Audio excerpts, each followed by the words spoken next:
शिक्षणासाठी तसेच कामानिमित्त शहरात जाऊन राहणाऱ्या मुलीला बाप काय म्हणतोय बघा. पोरी कशी आहेस? कॉलेज व्यवस्थित चालू आहे ना? आणि हो, मैत्रिणी सगळ्या चांगल्या आहेत ना? खरं तर आपल्या बापाला मुलीसमोर कधीच मनमोकळ्या मनाने बोलता येत नाही, त्याला व्यक्त होता येत नाही.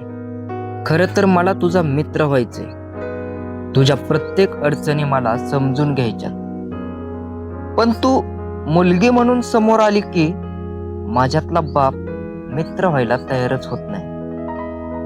मित्र व्हायचं कारण म्हणजे बापाचं नातं मनमोकळेपणाने बोलत नाही, या उलट मैत्रीचे नाते हे बिनधास्तपणे संवाद साधते. दीदी, खरं तर आज आपल्या आई वडिलांपासून शिक्षणानिमित्त, कामानिमित्त शहरात राहणाऱ्या मुलींची खरी अवस्था आम्ही आमच्या डोळ्यांनी बघतो. मला वाटतं संस्कार जपणारी पोरगीच जगात सगळ्यात श्रीमंत पोरगी असते. खरं तर सोशल मीडियाच्या अतिवापरामुळे मुलींमध्ये अफेअर्सचे प्रमाण वाढत आहे.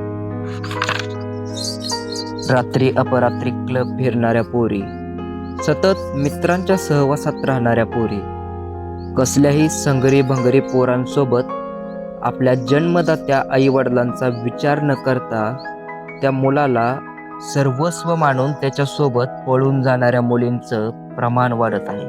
त्यांना त्यांचा तोल सावरता येत नाही. पोरी, मनावर प्रेम करणारा व्यक्ती कधीच शरीरावर मरत नसतो. हे माझं वाक्य तू नेहमी लक्षात ठेव. एखाद्याच्या गोड बोलण्याला, आश्वासनांना बळी जाऊ नकोस. लोकांना ओळखायला शिक आणि काळजी घे. शेवटी एकच सांगेल की मुलगी ही बापासाठी काचेची बांगडी असते. एकदा का ती फुटली की फुटलीच, तिला परत कधीच जोडता येत नाही.